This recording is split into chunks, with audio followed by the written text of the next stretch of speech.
things you're welcome to. Bryce Cranney, brother Bryce Cranney, welcome to the SIG Up Success Series. Absolutely excited to chat with you. We have had some opportunity to chat over the years. Frequently run into you at football games, and so I love to see you up there.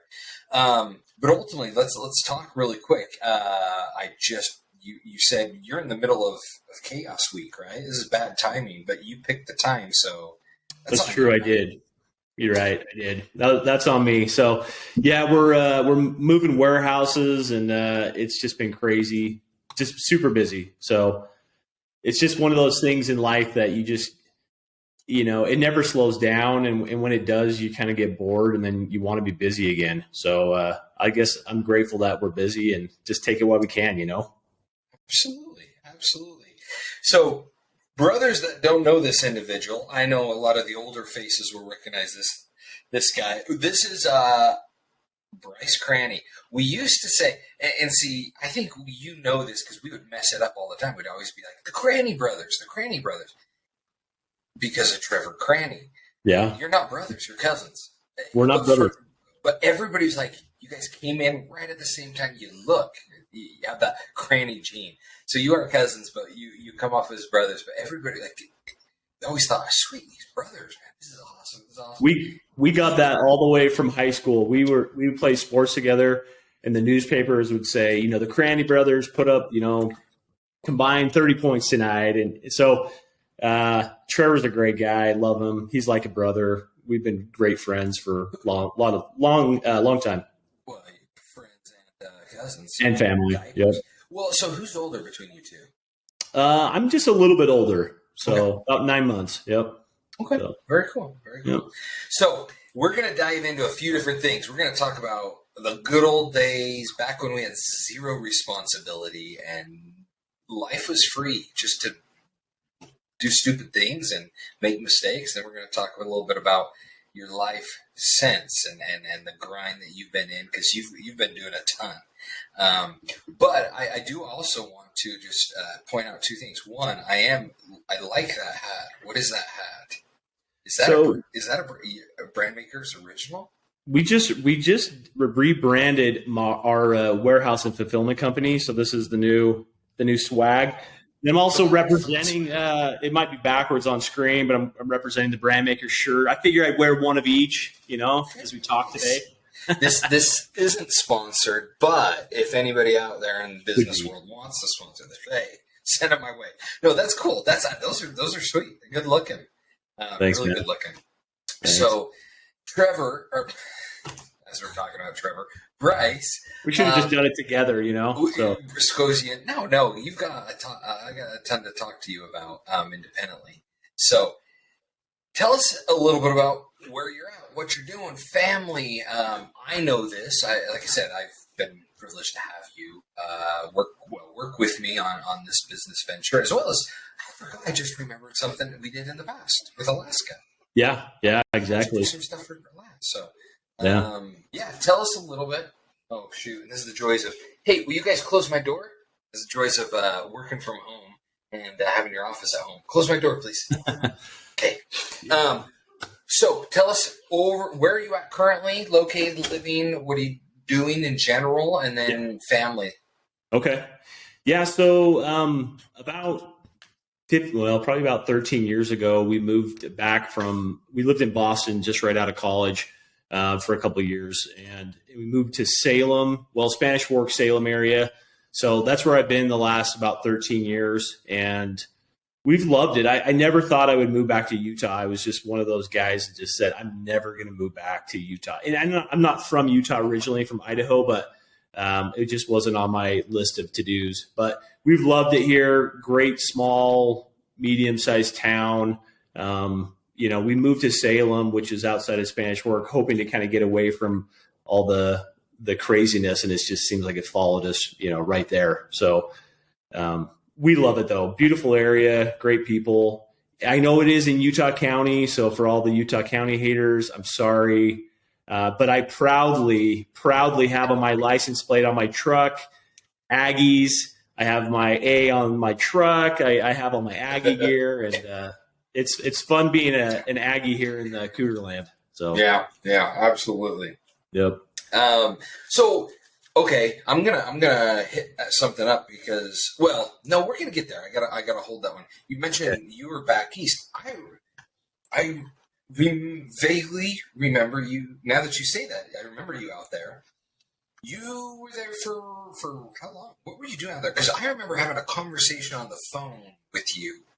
I don't know what this is all about, but I remember specifically you were back east and we were chatting up. But what were you doing at back east?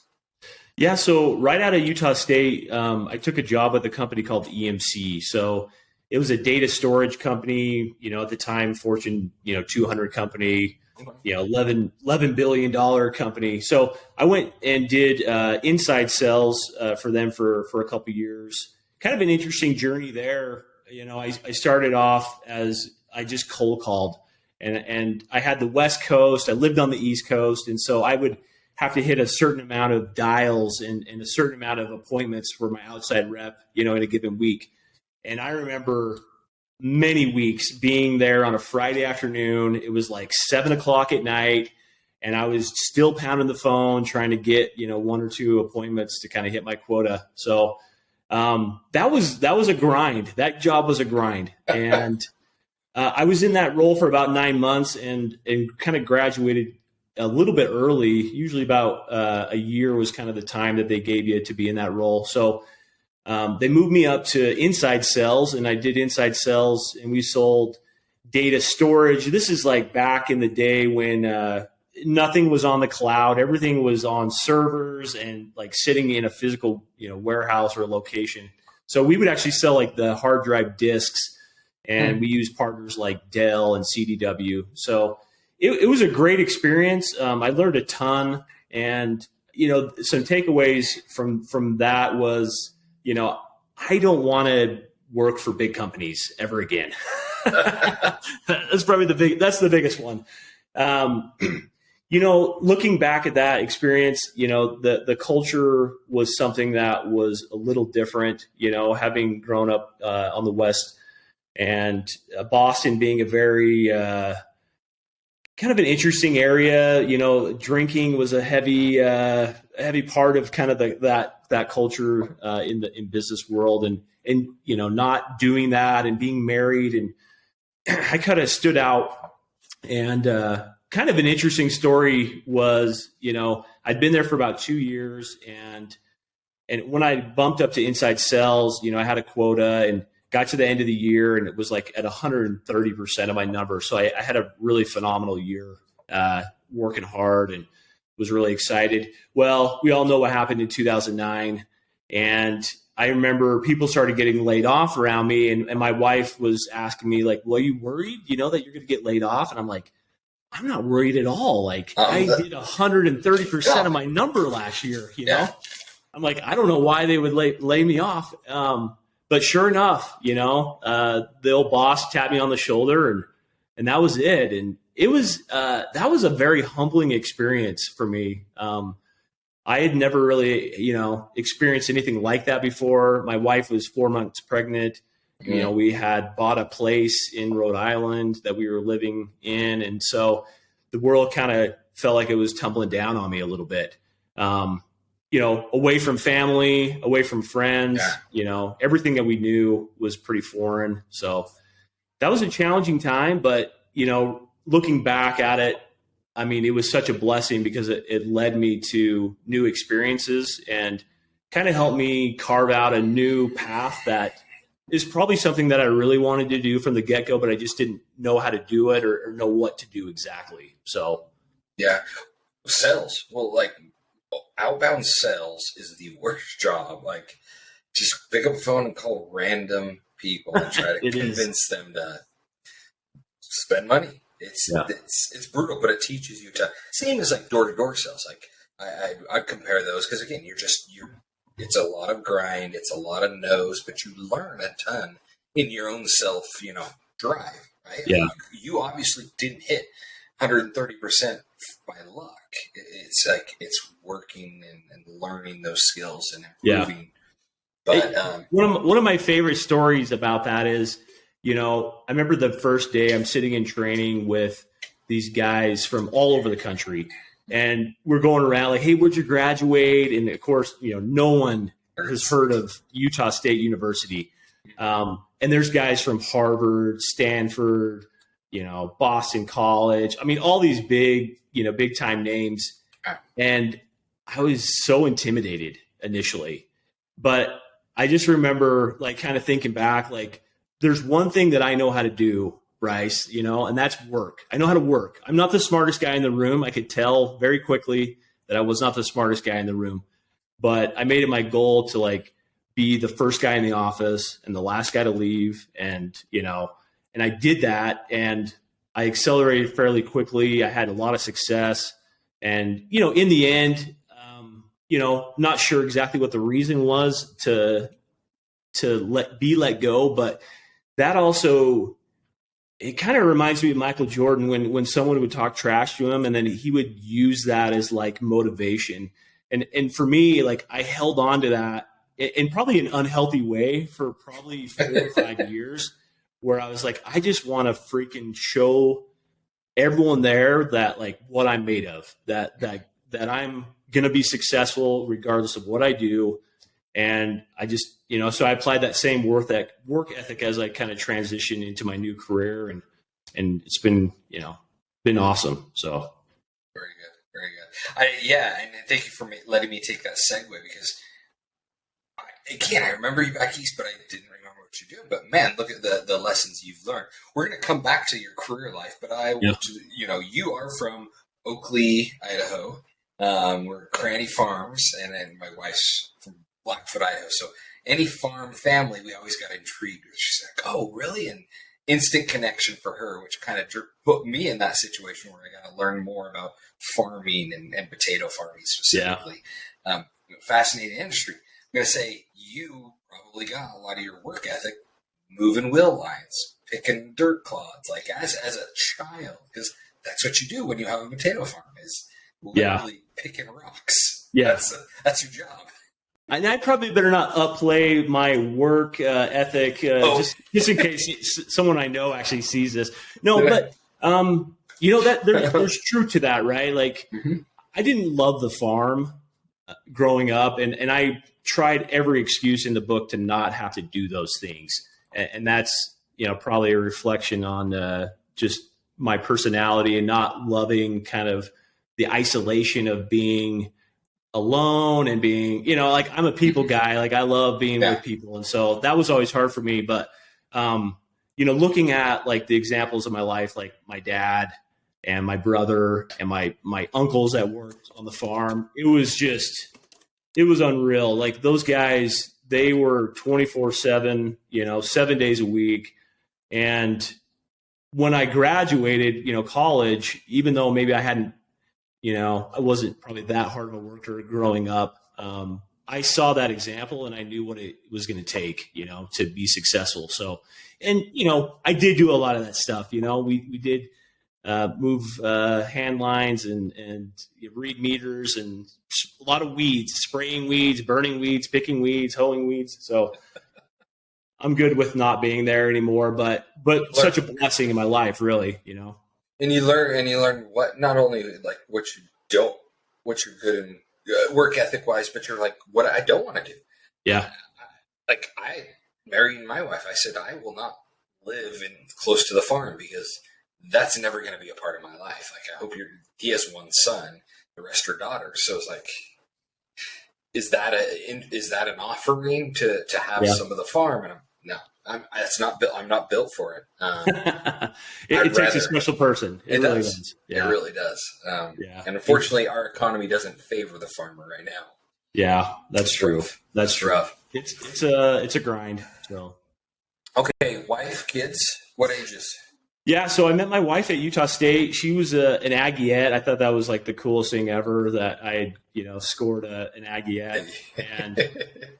And then, so we have 3 boys, 13, 9, and 6. So our household is filled with lots of football and sports, and it's just, it's a blast for me as a dad. As like the kids have gotten older, and I've been able to like be there to like coach them and mentor them. It's been so much fun. So my poor wife, I'll be like, hey, you want to go to the game on Friday night? And she's like, you guys go. I need my alone time. And I get it. Yeah. So, but yeah, family life is great. We super blessed to have 3 healthy kids, and 3 and out, we're done. But nice. That's okay. No, I'm right there with you. Good for you, man. Yeah. Okay, so you're Oakley, Idaho. How did you end up at Utah State? What was the connection there? Yeah, kind of a long story, but my family, I have legacy of Utah State Aggies in the family. My parents went there, but right after my mission, I got home and was deciding whether I wanted to go to USU, which was kind of my plan the whole time. But I kind of had like that missionary, the spirit with me there, and decided that I wanted to actually become a seminary teacher. So I went to UVU, and I was there for 2 years. So when I was at UVU, I walked on the track team and ran for about a year.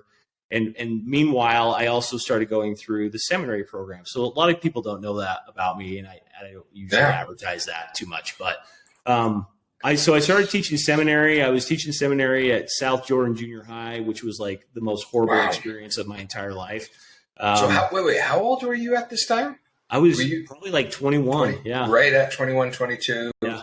Wow. So, I was in Provo for a few years, and I had some friends that were kind of leaving. I had a buddy that transferred to Oklahoma University to run, and he was my good friend. And I don't know, just kind of our little pocket of friends kind of fell apart, and I wasn't being like overly fulfilled with like my experience at Utah Valley.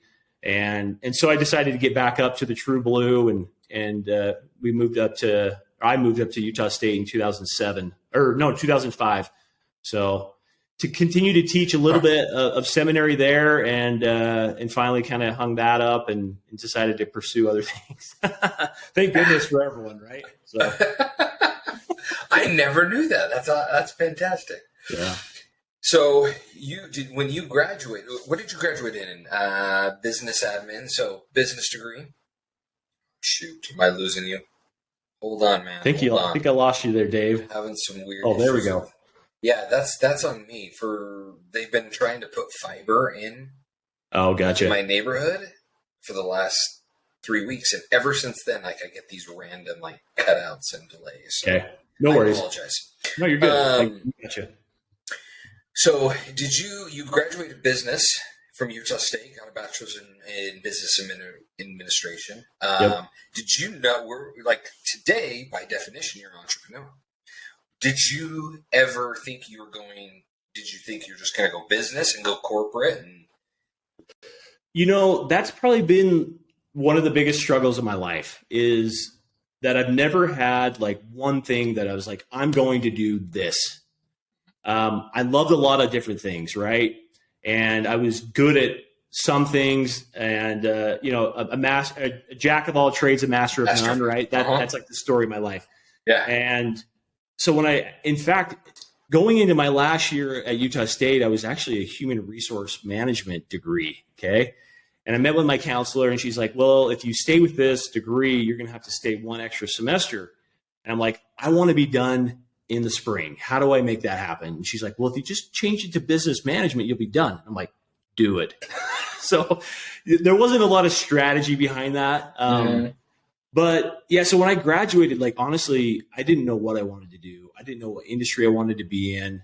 And I had a family member that was like, Bryce, you're good at talking to people. Like, why don't you try your hand at sales? And I'm like, I don't know what else I would do. So let's give it a whirl. I don't want to go back to the farm, So honestly, it was just kind of on a whim. And that for me, that's always been kind of the way I've learned and how I progress is as I'm doing things, I'm learning, and I'm feeling like I should try this, try that. And that's kind of what kind of led me, to where I'm at today. So, okay. Yeah, I wasn't like the honor roll student. I was probably just barely cracking a good enough GPA to maintain active status in the fraternity. You and I both.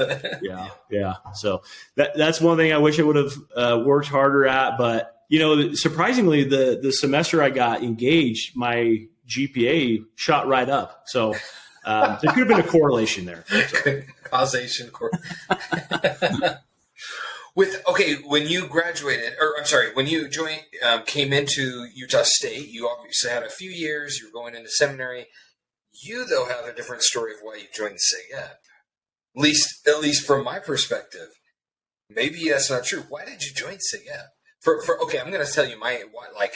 I'm interested to hear what you think. Straight up, when I met you, it was like, I'm Bryce Cranney.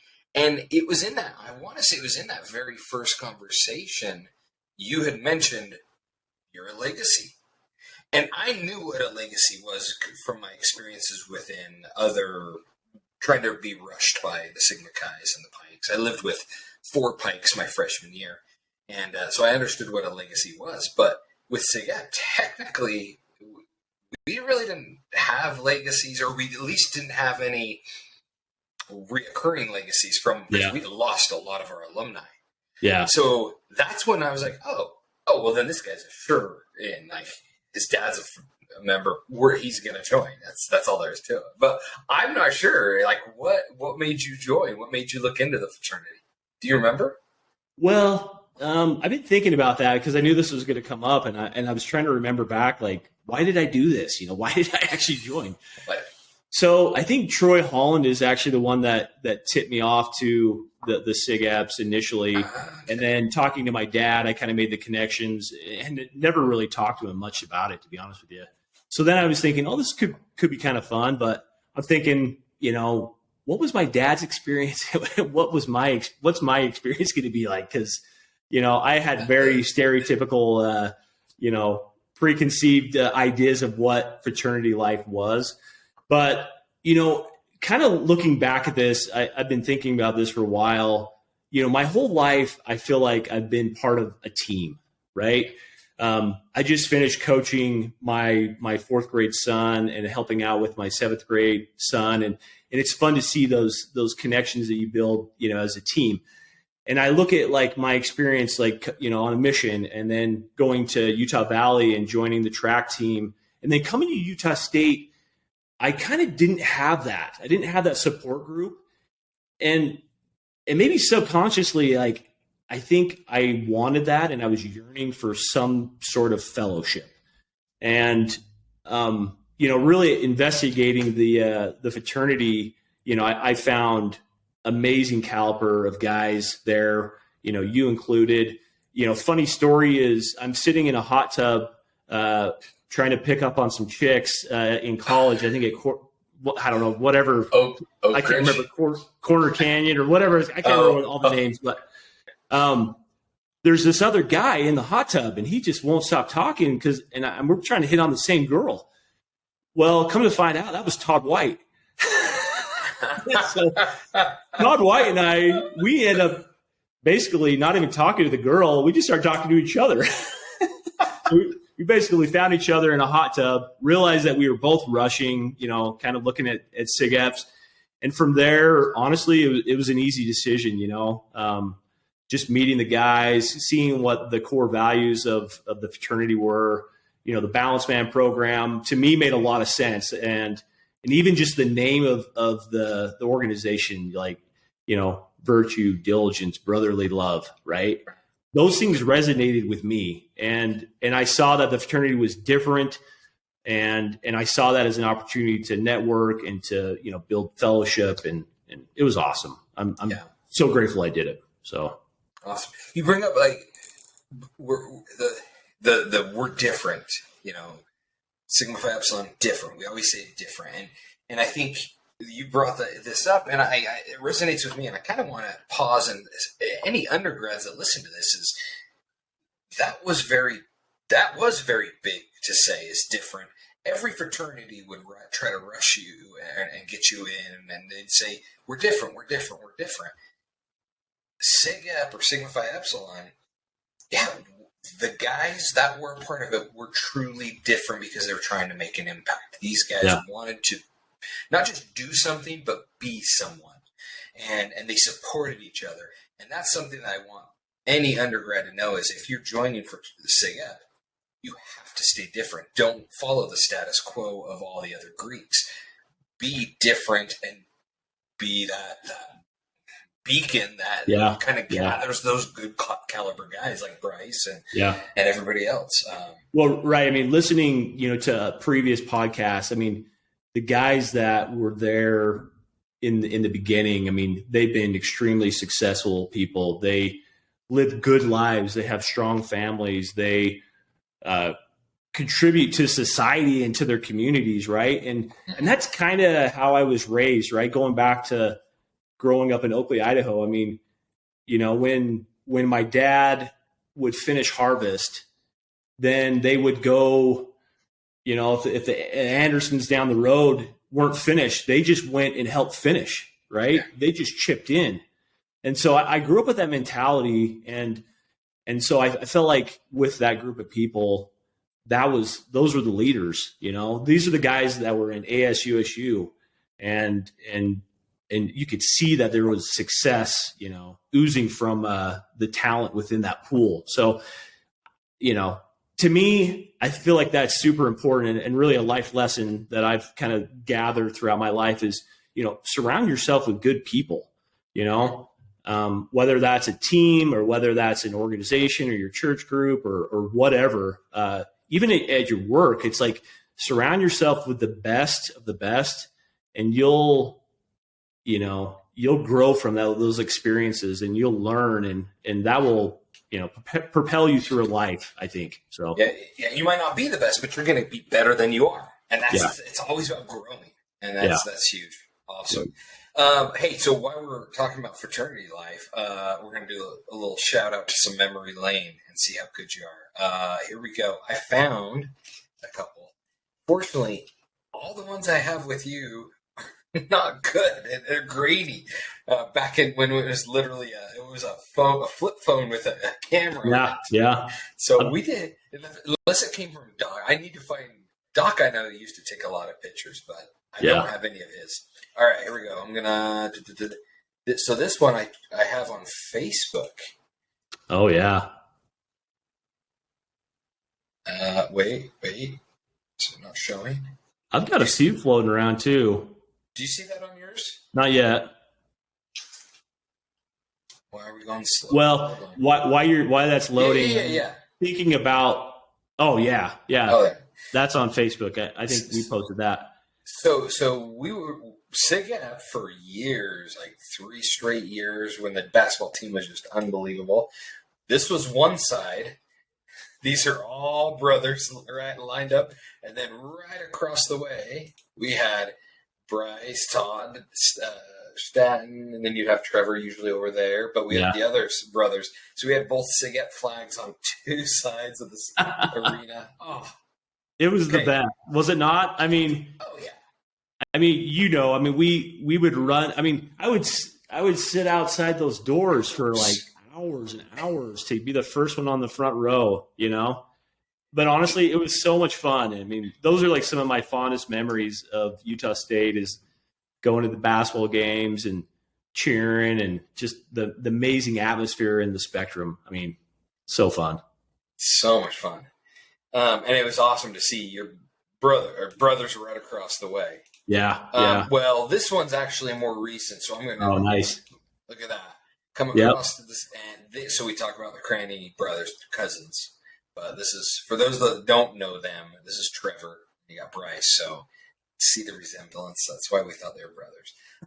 And then good old Todd White. Bryce brought up that if you do find yourself in a hot tub with this individual, you'll know it. You will know it. He is. He has quite the presence. But no, let me bring up one more, and you could share what you remember from this event. And I wish it was. Isn't it funny? Like, this is like life in general. You don't remember all the details, but you just remember these experiences, right? And I remember this was up at Bear Lake, and it was some like leadership or some kumbaya that we were having. I don't remember what the heck we were doing up there, but I remember having a blast and, I mean, Wiley Barker, I mean, that guy is a legend, that guy got me through accounting. Troy Holland. I mean, I don't recognize a few of these guys, but most of them I do. Yeah, and dude, such a good group. The hours of full contact mafia. Yeah. Turn off the lights, run around. Yeah. That was a fun outing. Do you remember what we were doing up there? I don't remember. So that was our annual. We would do our retreats up there, and that would have been because I think for 2 years back to back we went to Bear Lake, and then the next year we weren't eligible. The year after this, I believe we ended up at not Cranney Farms. It was up in Blackfoot, up at my wife's family cabin because we went to Roops. Yeah, remember that? I do. So we ended up in Blackfoot, did retreat, and then ended up over at Cranney Farms. Yeah, that was one. I never made it to Cranney Farms that year. That was I was in Alaska, something like that. You missed out, but the bunnies were safer without you there. We'll just leave it at that.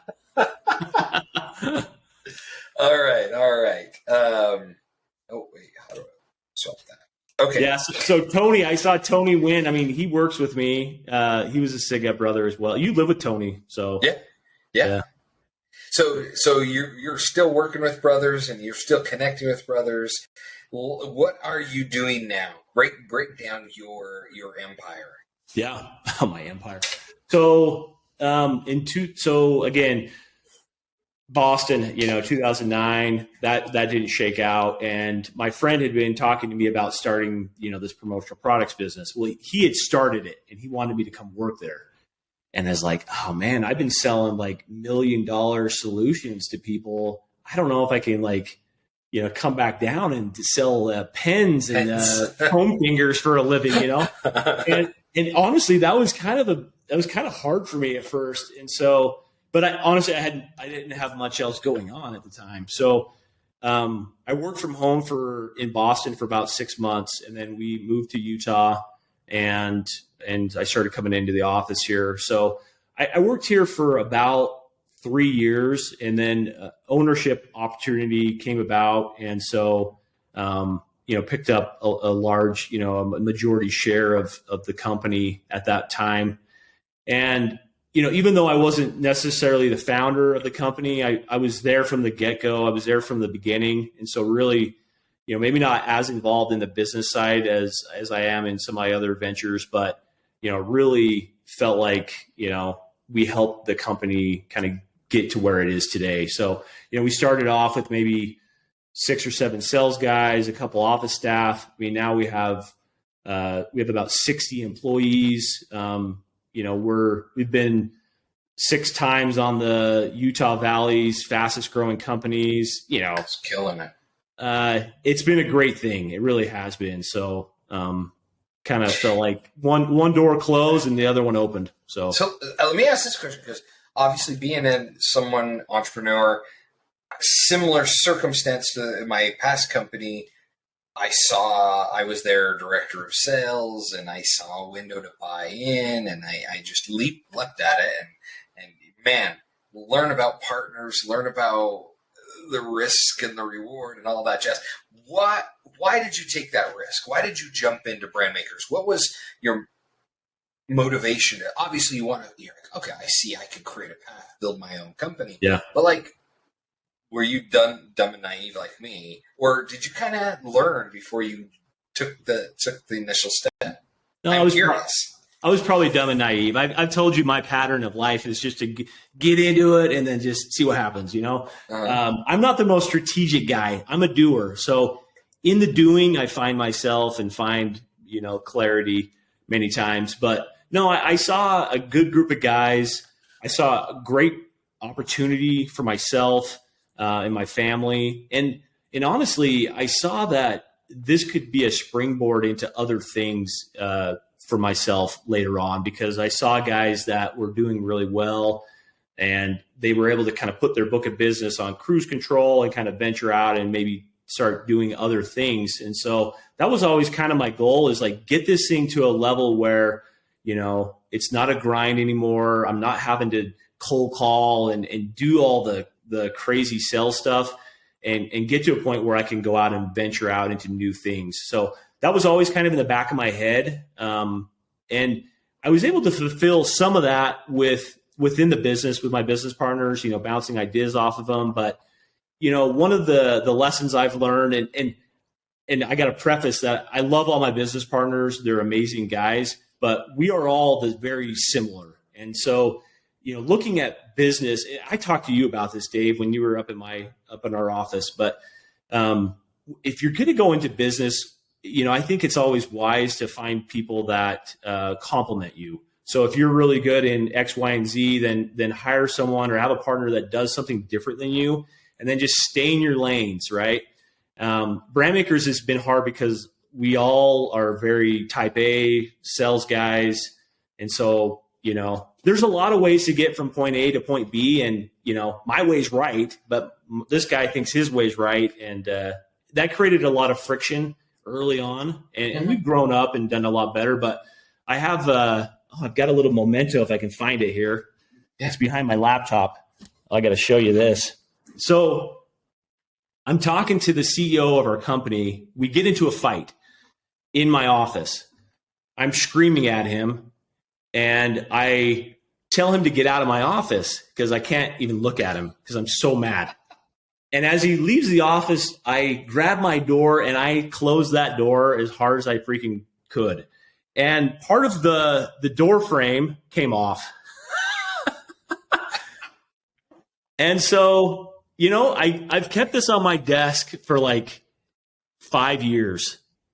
And every time I get to the point where I get frustrated and I think I'm going to lose it, I just look at it and think, Bryce, it's not worth it, right? Like the damage that you did to the door, it's not worth it. It's not worth losing your mind, and it's given me the ability to have more trust in my partners and them and me. But kind of a funny story, and there were a lot of throwdowns over the years, but that's one that I remember vividly. And you guys, but even in that anger, you guys have all been able to stay mutually friends and partners, and that's the one thing that I learned, and we all have done a nice job, especially in the last probably 5 years, is when we get into arguments and things get heated, taking a step back, getting, calm and collective, and then just saying, dude, I'm sorry, like making a phone call and just clearing it out, and everyone moves on, and it's been fine. But,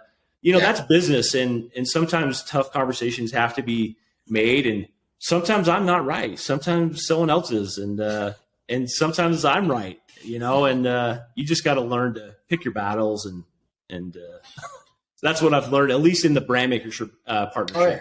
So. Well, and one of our brothers, Zach Takis, who works in business law, he kind of said the same thing as far as when you have partners, you are married.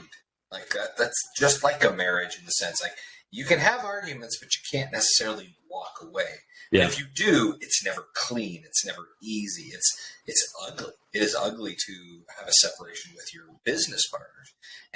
But you, just like a marriage, sometimes you disagree, sometimes you shout, but you're both in it for the same purpose. That is to grow it and to build it. That's the value there. Yep. So with brand makers, you guys are just growing. And at one point, one venture, you're like, I got time. I'm going to throw something else on my plate. I got all sorts of time. Yeah. Well, I mean, honestly, kind of my personality, and it's probably undiagnosed ADD, to be honest with you. As I get good at something, I get bored, and I want to do something new.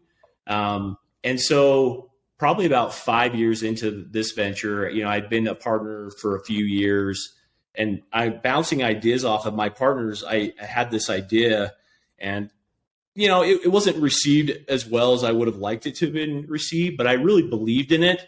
And so, and I had a connection. My brother-in-law had experience in this particular side of the business that I wanted to get into. So I approached him and I said, hey, I really want to do this. I can't do it on my own. I'm good at sales. I'm good at marketing, but you've done this. I need an operations guy. I need a numbers guy. That is not my forte. And so after about a year, I finally talked him into it. Funny story. So part of that business was, warehousing. And a lot of our clients at brand makers, they're launching merch stores. They might do like a company store for their employees. And that was kind of gaining momentum in our industry, and we didn't have a good solution for it. And to be honest with you, no one here really believed that there was any money to be made in it. And I saw it differently. And so took kind of that leap of faith. We started the business in 2016, and I've got to be fully transparent here. We did 0 sales in the first year. So finally, I called my buddy or my brother-in-law up, and I was like, "Hey, like, what are we doing? We've been doing this for like 9 or 10 months. We haven't done anything. We haven't made a dime. We haven't picked up a client." And I'm like, "Should we just hang it up?" And he's like, "Let's stick with it a little longer." And I'm like, "Okay." So I ended up going to a trade show. I met this guy who had this cosmetic line, and I pitched him hard on, fulfillment. And, he liked me, and we started talking, and he called me up one day and said, "I want to come fly out and see your facility and let's maybe do some business together." And I'm like, "I don't have a facility." I have nothing. I have my basement that's unfinished. I have my office. And I told him, I said, "Well, we're kind of starting this up right now." And I tried to be honest, but also, kind of give some hope to him, right? So I didn't lose the sale. The guy flies out here, and we have nothing. We have no warehouse. We have nothing to show for it. All we have is me and my business partner pitching him.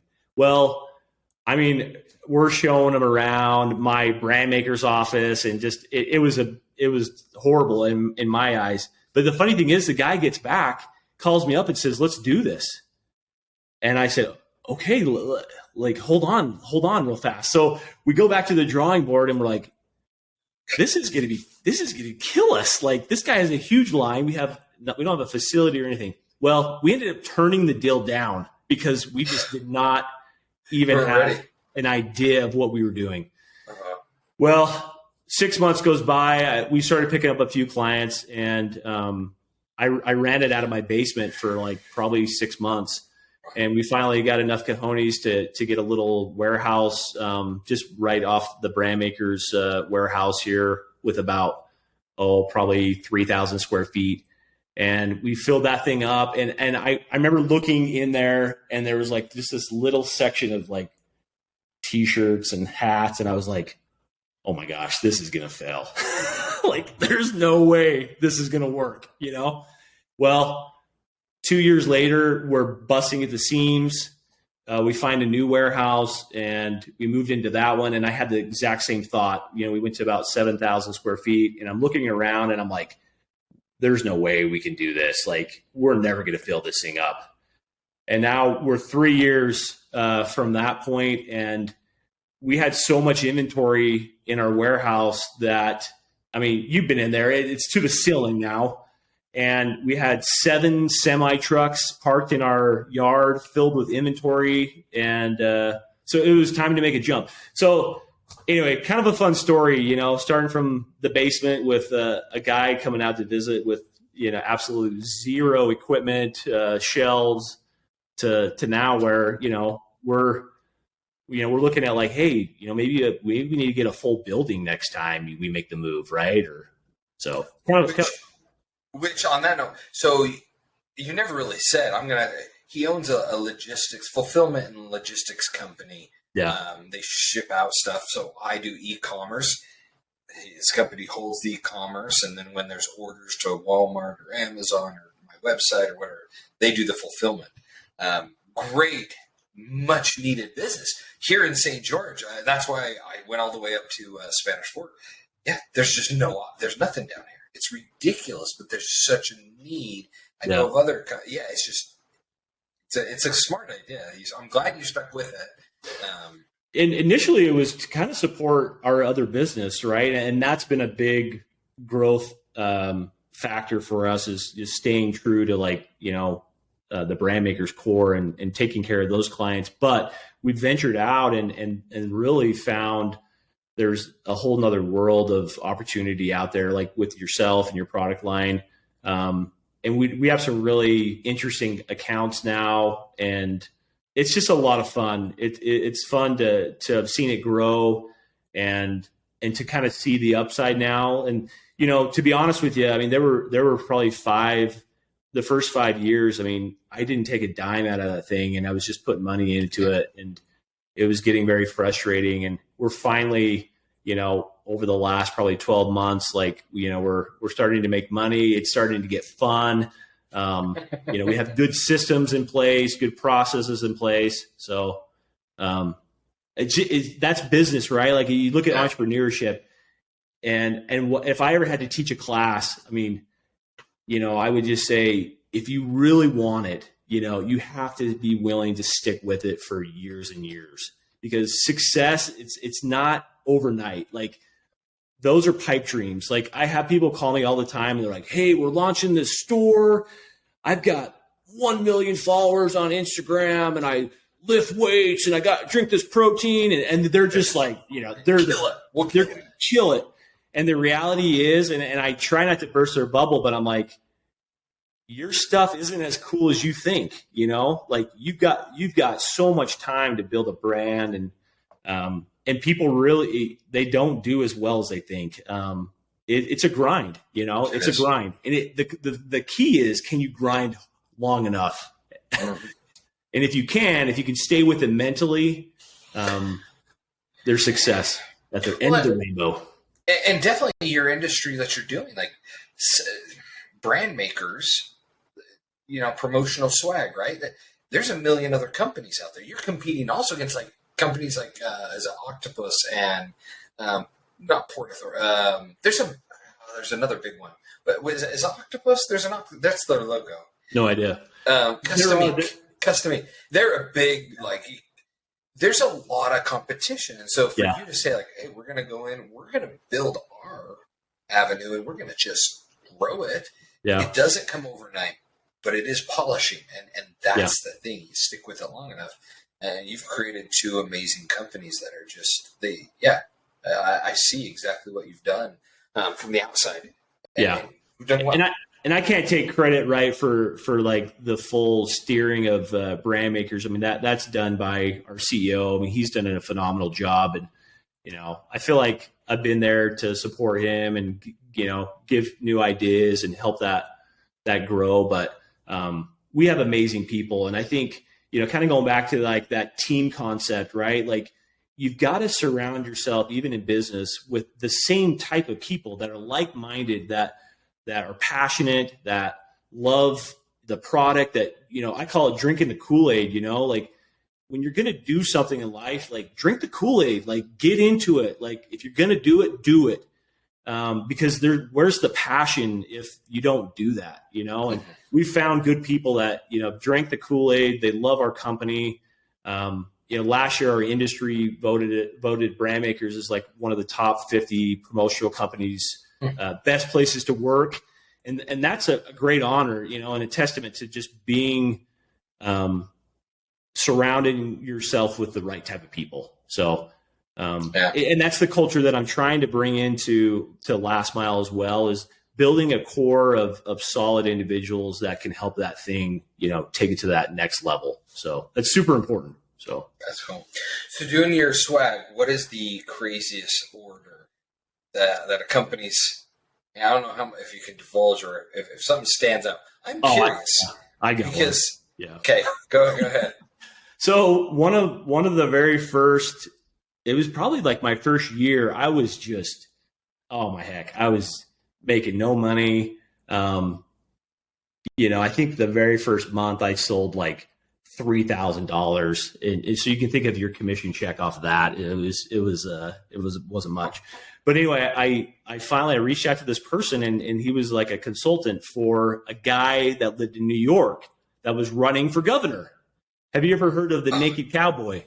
Yeah. The Naked Cowboy ran for governor of New York. Okay. I don't know if it was governor or mayor. I forget. but we'll just say I think he was actually running for mayor. So all of a sudden, like my world explodes, and I'm doing Naked Cowboy T-shirts. I'm doing Naked Cowboy signs. I'm doing Naked Cowboy this, that, and the other.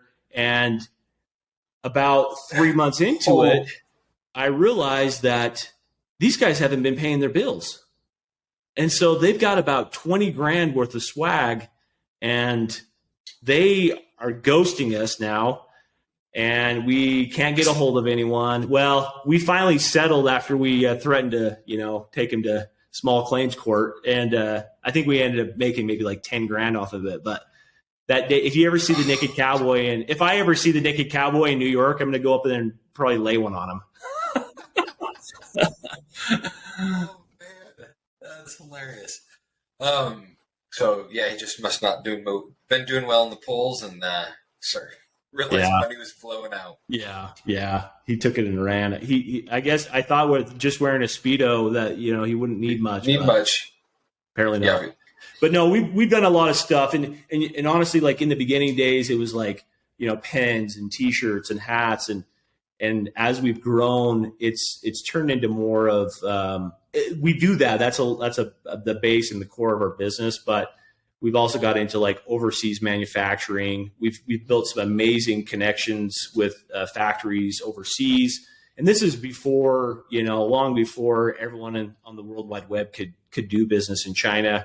And so we do a lot of custom things now. Like we'll do a lot of custom hats. Like we're doing a lot more for like retail now. So it's evolving day by day. And honestly, in the beginning, to me, it was kind of boring in some sense because, it wasn't that exhilarating to sell pens to someone. But as we've gotten in with like good companies, we've done really fun projects. I mean, we've done stuff for, New Skin and a lot of big companies here on the Wasatch Front, but also, internationally too. I mean, we have, we do stuff for clients that ship international, that have international presence. So, and I won't divulge all those now, but it's been a lot of fun. It's evolved. So it went from mom and pop, working in the basement in your underwear to like a real thing. So very cool. Very cool. Well, Bryce, where do you see yourself in 10 years from now? What's next in your venture? Do you feel like you're thinking more about this nowadays? Like, oh, absolutely. It's scary. So, it's kind of freaked me out because as I turned 40, all of a sudden I'm like, oh my gosh, like, when do I want to retire? Like, I'm thinking about weird things that I've never even thought about. But something that I've really been thinking about recently is I'd love to be done at 55. Like, that to me is like the magic number.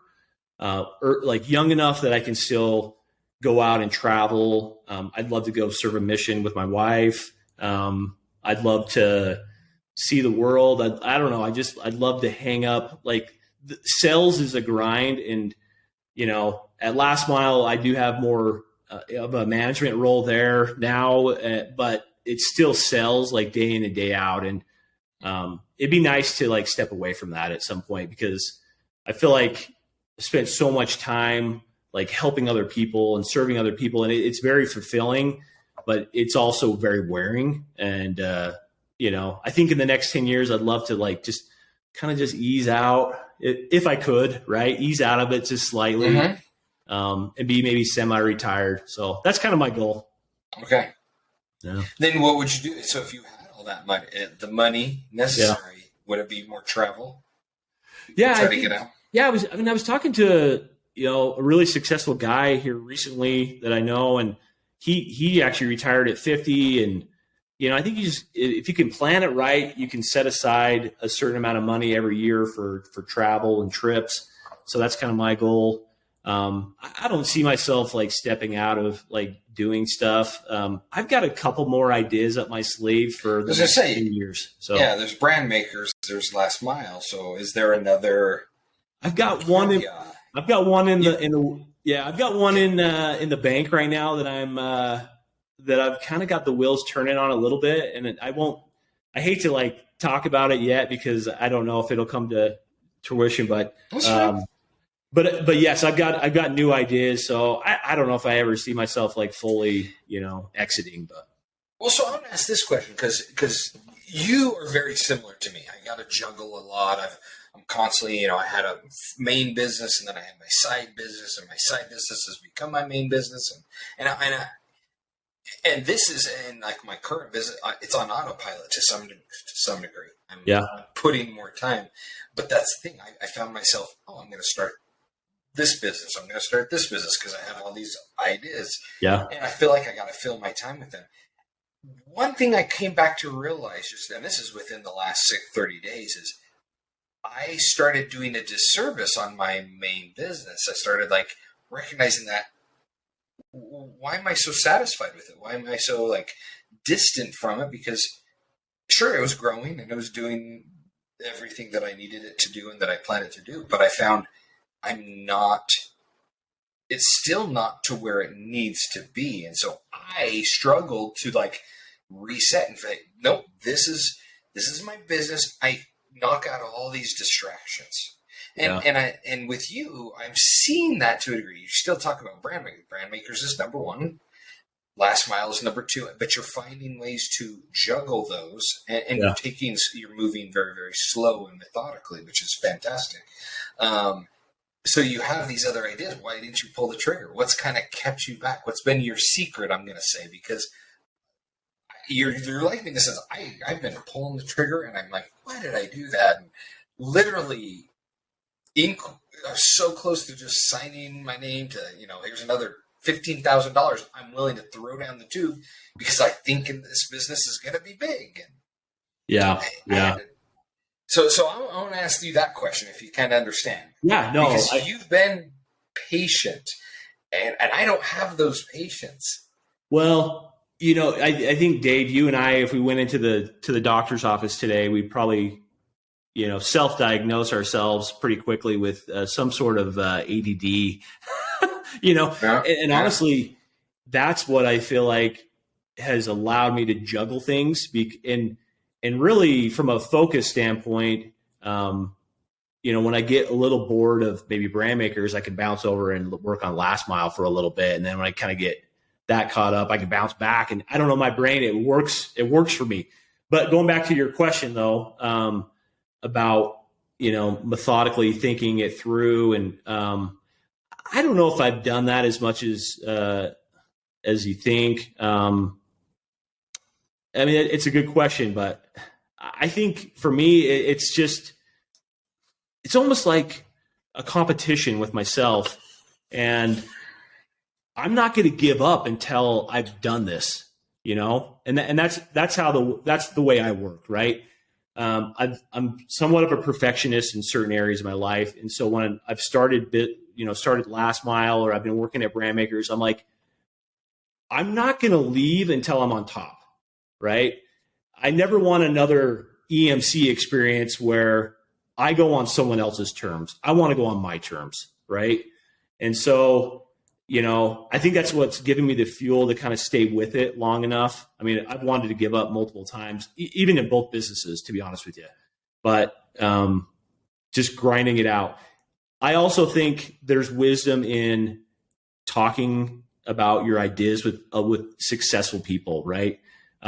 Getting multiple point of views from people, finding people that are stronger in areas that you're weaker, and utilizing them as a soundboard to, bounce ideas off of. I mean, and that's kind of been the value, I think, of like my new partnership is, I come up with I'm the idea guy, right? I always want to do some new idea. And I'm like you in that sense. And then he can kind of rein me in and say, that doesn't really work, but what if we implement this, right? This little sliver. And I'm like, yeah, let's do it. And I go after it. And so I think, honestly, like going back to kind of what we've talked about almost kind of as a theme, I feel like of my life is like, surround yourself with the right people, right? And it's not just successful people, but it's people that believe in you, people that are willing to listen to you, listen to your ideas, that give you the time of day. And honestly, Dave, there's not many of those people in our lives, like, unfortunately, right? Like I have a handful of like confident, trustworthy friends that I can do those type of things with, and they'll give me honest feedback. Yeah. And, I think you got to hang on to those relationships. Todd White's, definitely one that I bounced stuff off of over the years. I have a good friend up here that's a successful realtor. I like to bounce things off of him. And I try to just do enough of that where, over the course of some time, I solidify like a really good idea. Right. And that's kind of where my next little endeavor, like I've been thinking about it for probably a year, and I finally found someone that I feel like I can trust with this conversation. Mm-hmm. And then they gave me great ideas, and it's like building now. And I'm like, okay, it's coming. Like here in the next few months, like something will happen with this. Like I'll take the dive, we'll make it happen. And hopefully it'll be kind of a cool thing, Very cool. Very cool. Bryce Cranney. Oh my gosh. Thank you so much. We're going to wrap this up because your time is valuable, and I appreciate thanks, man. You giving me, us a lot of your time. If you can leave us with these last two comments, first of all, share something to the undergrads, what you wish you knew, what you wish you would have done different, what you wish some sage words of advice for them. And then finalize that one with our brothers that you went to school with that you haven't seen maybe in 10 years. The other Tony Wynn, not the Tony Wynn that works with you. There's another Tony now. There is another Tony.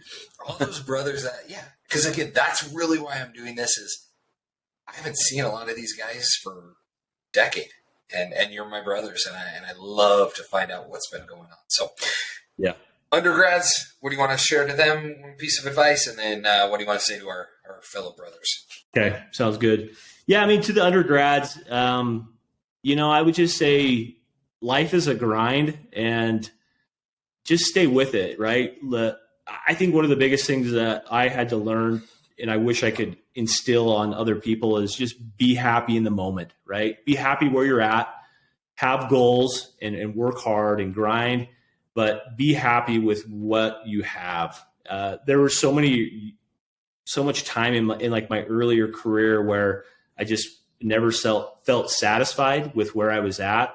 And in a way it could be good because it drove me to do more and more. But I wish I would have just enjoyed the moments, enjoyed maybe a little bit more time with, my family, and really cherished some of those experiences early on in my marriage and with my kids. So, and really looking back at college, right? Just enjoy it. I know it's a hard time of life, and there's a lot of big decisions that lay ahead of you, but it's such an amazing time of life. I mean, the glory days, those were those days, right? Like those were the amazing experiences of our life where we had so much fun and built so many friendships. So just enjoy where you're at in the moment.